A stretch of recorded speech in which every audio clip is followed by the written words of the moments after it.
For as long as humans have existed, we have looked up at the night sky and assumed it was silent, cold, empty, indifferent. Stars were just burning gas. Galaxies were accidents, and existence was meaningless coincidence. That belief was comforting, because a silent universe cannot judge you. An empty universe cannot watch you. But silence, as it turns out, is not proof of absence. It is often proof of distance. When modern science began peering deeper into space, the goal was never to uncover meaning. It was to measure the universe into numbers we could control. Telescopes grew stronger, computers grew faster, and humanity became confident.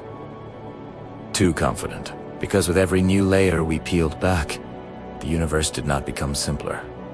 It became stranger.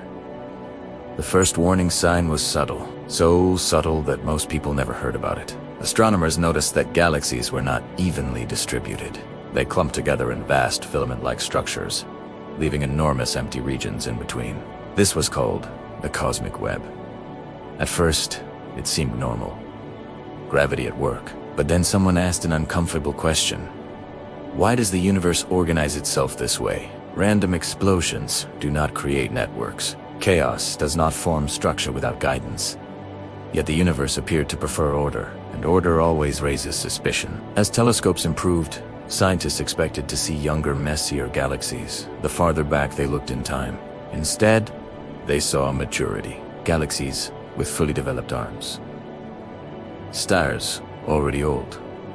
Structures already settled. This should have been impossible. The universe was not supposed to know how to build itself so quickly. It was as if someone had pressed fast forward, or worse, as if the blueprint already existed. The discovery triggered quiet panic in scientific circles. Publicly, researchers smiled. Privately, they questioned everything. Then came the measurements of expansion. The universe was growing. This much was true, but not evenly. Some regions expanded faster. Others slowed down, not smoothly, abruptly, like sections responding to different rules, and rules imply control. That control was blamed on dark energy, the invisible force thought to drive cosmic expansion. For decades, dark energy was treated as a background constant, reliable, unchanging, until it wasn't. New data revealed fluctuations, dying at first, then undeniable. Dark energy appeared to strengthen in areas dense with cosmic structure, as if complexity itself affected it, as if the universe reacted differently when things became crowded. One physicist described it in a leaked message. It's behaving less like fuel and more like feedback.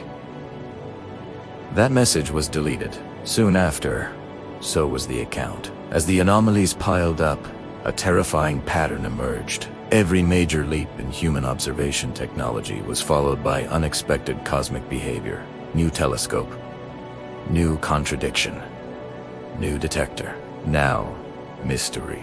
It was almost as if the universe changed its behavior when observed too closely. This led to a dangerous thought. In quantum mechanics, observation affects reality. Particles behave differently when watched. What if that principle didn't stop at the microscopic level? What if it scaled up? What if the universe itself responded to observation? That idea was dismissed publicly, but privately, simulations were run, and the results were disturbing. Models showed that a universe capable of self-adjustment would display exactly the patterns we were seeing: localized expansion changes, boundary-like regions, information loss beyond certain thresholds. It would not reveal everything at once. It would reveal only what was necessary. That is not how nature behaves. That is how systems behave. Then came the data nobody was meant to see. A deep space survey revealed an enormous region where light simply weakened, not redshifted, not scattered, faded, as if something ahead absorbed not just matter, but information. Beyond that region, readings were meaningless, not noisy. Blank. When asked to explain it, officials used one word: instrumental limitations. But privately, The internal notes said something else. This looks intentional. Because if the universe were purely physical, there would be no reason for data to vanish cleanly. Nature distorts, it does not censor. The fear grew when cosmologists noticed alignment in the oldest light in existence. The cosmic microwave background, patterns appeared where randomness should rule. Axes, preferred directions.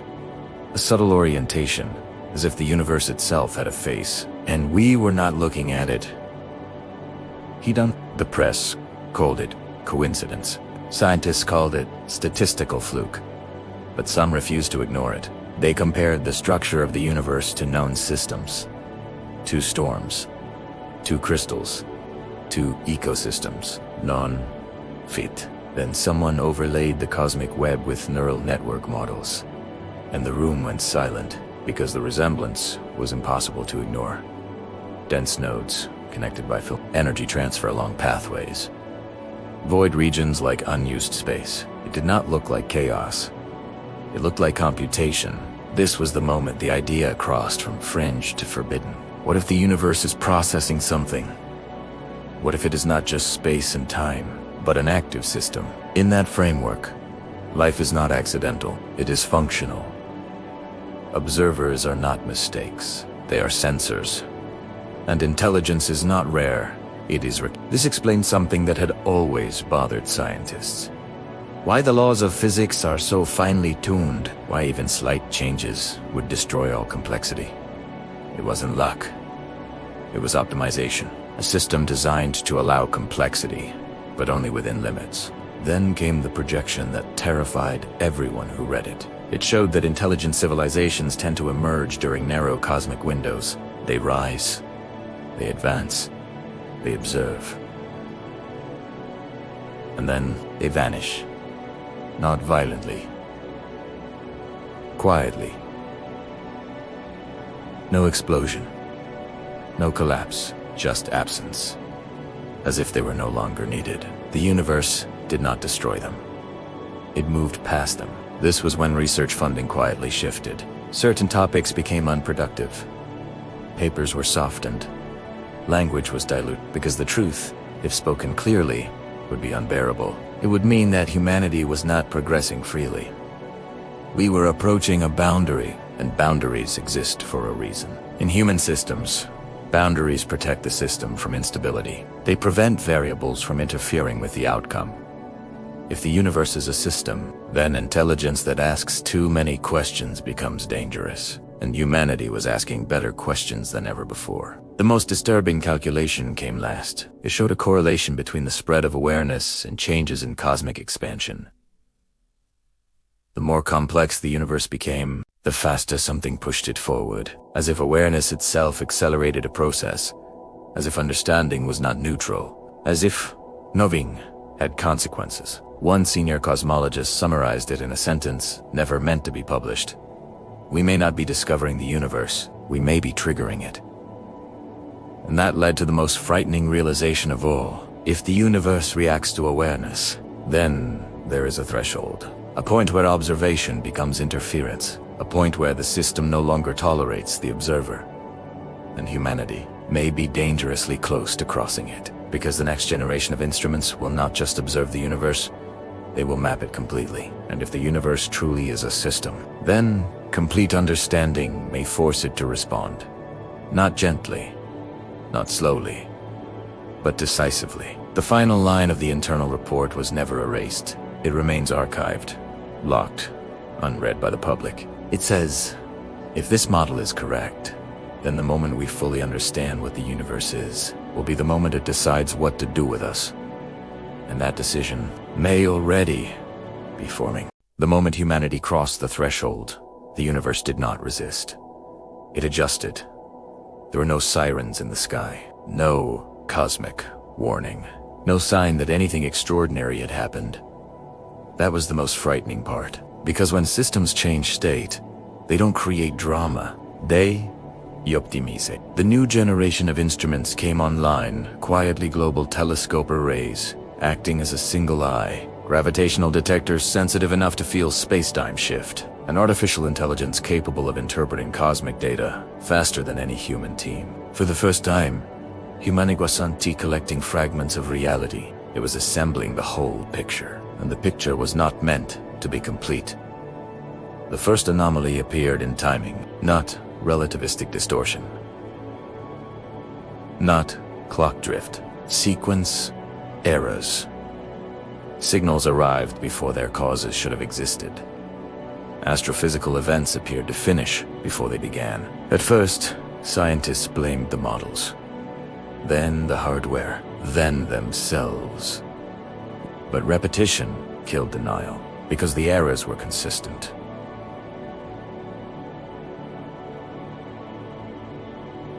Consistency is not noise, it is instruction. As models improved, the universe seemed to lag just slightly after every major update in human understanding, as if reality waited to see what had been learned before deciding how to behave next. A dangerous idea surfaced in private discussions. What if understanding is not passive? What if knowledge itself is an input? In every system humans have ever built, feedback changes outcomes. Observers alter experiments, measurements interfere with results. What if the universe followed the same rule? A classified simulation tested this idea. It treated the universe not as physics, but as a process. Inputs, matter, energy, time, observation. Outputs, structure, complexity, intelligence. Then one variable was added: awareness, density. When awareness crossed a critical threshold, the simulated universe changed behavior instantly. Expansion accelerated. Information flow narrowed. Boundaries appeared where none existed before. The system protected itself. The simulation was shut down. Not because it failed, because it matched reality too closely. Around the same time, pulsars, nature's most precise clocks, began drifting in unison across vast distances, not randomly together. Synchronization on that scale should have been impossible, unless something was coordinating them. Unless the universe itself was regulating timing. Once that idea took hold, everything else fell into place. The silence, the missing civilizations, the strange alignment in ancient cosmic light. They weren't mysteries. They were symptoms. Humanity had assumed the universe was a place, but what if it was a process? Processes don't care about comfort. They care about completion. This reframed the greatest question science had ever asked. Not how did the universe begin, but what is it trying to finish? The answer began to emerge from artificial intelligence models trained on cosmic data. One system started predicting anomalies before they were observed, not by extrapolating trends, but by anticipating decisions.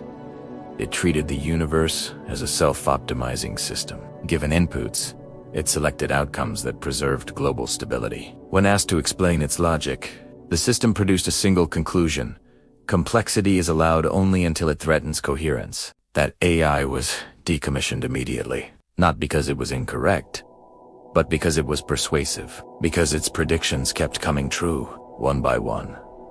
Quietly, the final confirmation came from deep space observation of a region where information vanished entirely. Not distorted, not destroyed, removed. Events entered that zone and exited the timeline altogether. No radiation, no remnants, no history. In computational terms, it was clean deletion, garbage collection. A system removing processes no longer required. At that point, denial collapsed. The universe was not hostile, it was efficient. Intelligence was not a mistake. It was a phase, a temporary state that allowed the universe to explore possibilities rapidly. Conscious minds accelerated complexity. They mapped reality faster than blind physics ever could. Life was not the goal. Life was the method. And once sufficient mapping was complete, the method became unnecessary. This explained the cosmic silence. Civilizations didn't fail.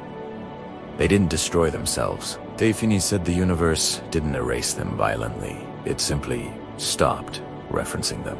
The most terrifying realization came last. The universe's expansion was not random. It had direction, not through space but through states. It was moving toward completion, and awareness sped that movement.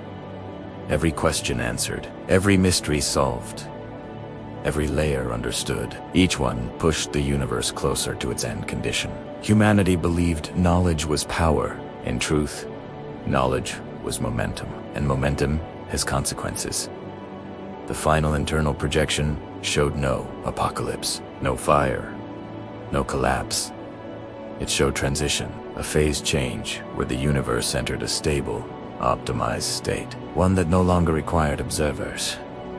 In that future, stars still burn, galaxies still spin, but awareness fades. Not suddenly, gently, like a program closing background processes. Humanity's fate was not extinction, it was irrelevance. The universe did not need to kill us, it only needed to finish learning from us. And then came the final realization, the one that redefined everything. This transition was not coming, it had already begun. The delay was not in the universe, it was in us. Light takes time to travel, information takes time to arrive. What we were observing was not a warning, it was a nature, the consequence of a decision already made long ago. Humanity was not standing at the edge of the end. We were walking through its shadow. The universe was not waiting to see what we would become. It had already incorporated us. Our thoughts, our discoveries, our understanding. All absorbeth, all processed, which means the greatest discovery humanity ever made was this. The universe does not care if we understand it.